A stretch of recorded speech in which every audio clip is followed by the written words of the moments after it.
உங்கள் சத்யாவில் இப்பொழுது ஆடி அதிரடி தள்ளுபடி. கொசஸ்தலை ஆறும் கடலும் சங்கமிக்கும் பகுதியான எண்ணூர் நெட்டுக்குப்பம் முகத்துவாரம் பகுதி.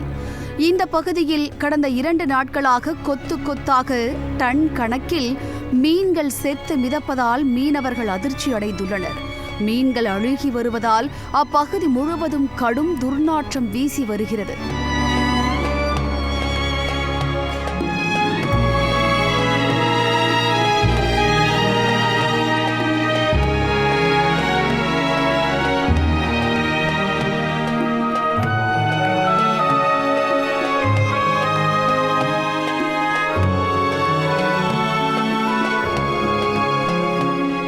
தொழிற்சாலைகளிலிருந்து வெளியேறும் ரசாயன கழிவுநீர் ஆற்றில் கலப்பதே மீன்கள் உயிரிழப்புக்கு காரணம் என மீனவர்கள் குற்றம் சாட்டுகின்றனர்.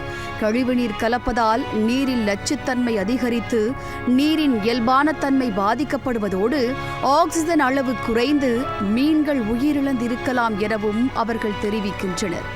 இன்னைக்கு கொசத்தலை ஆத்த நம்பிதான் இங்க இருக்கிற 8 கிராமம் அந்த மீன்பிடி தொழில் செஞ்சுன்னு இருக்கிறோம். மீன் எல்லாமே செத்து மிதக்குதுங்க. சின்ன குட்டியில இருந்து பெரிய மீன் வரைக்கும் எல்லாமே செத்து மிதக்குது.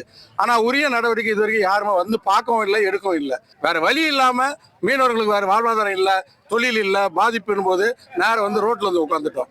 சிபிசிஎல் அப்புறம் அந்த கல்ஃப் இந்த 2 கம்பெனி கழிவு வருது, அதையும் தடுக்க முடியல. இந்த இது பத்தி பாத்தீங்கன்னா இன்னைக்கு மீன் செத்து மிதக்கிறத பாத்தீங்கன்னா இதுக்கு ஒரு ஆய்வு கூட பண்றதுக்கு யாருமே இல்லை.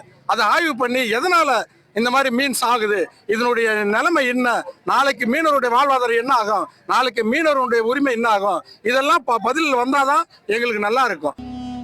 இந்த விவகாரம் குறித்து சட்டமன்ற உறுப்பினர் மற்றும் மீன்வளத்துறை அதிகாரிகளுக்கு தகவல் தெரிவித்தும் அவர்கள் நேரில் வந்து ஆய்வு செய்யவில்லை என கூறி மீனவர்கள் சாலை மறியலில் ஈடுபட்டனர்.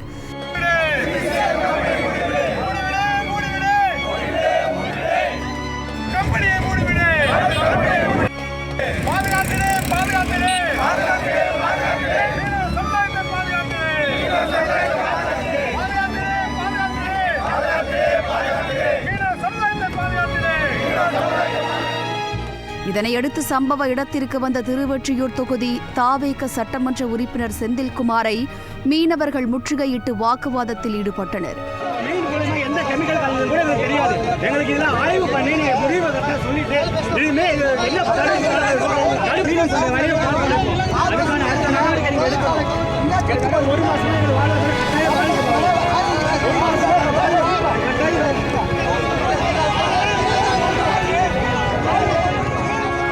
கொசஸ்தலை ஆற்றில் டன் கணக்கில் மீன்கள் செத்து மிதப்பதால் தங்களது வாழ்வாதாரம் சீரழிந்து வருவதாக தெரிவித்த மீனவர்கள் நாங்கள் வாழ்வதா சாவதா என தங்கள் மனக்குமுறலை வெளிப்படுத்தினர்.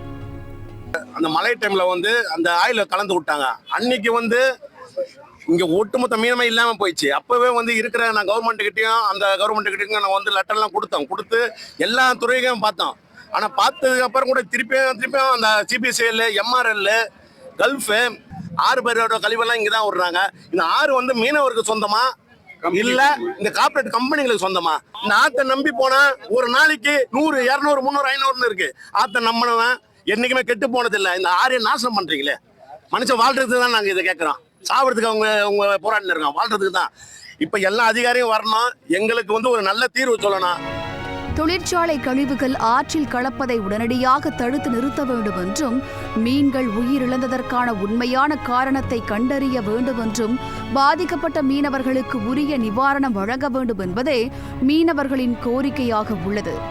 மீன்கள் உயிரிழப்புக்கான உண்மையான காரணம் என்ன என்பது நீர் மாதிரி ஆய்வுக்கு பிறகே தெரியவரும் நிலையில் அதிகாரிகளின் உடனடி நடவடிக்கையை எதிர்பார்த்து காத்திருக்கின்றனர் நெட்டுக்குப்பம் மீனவர்கள்.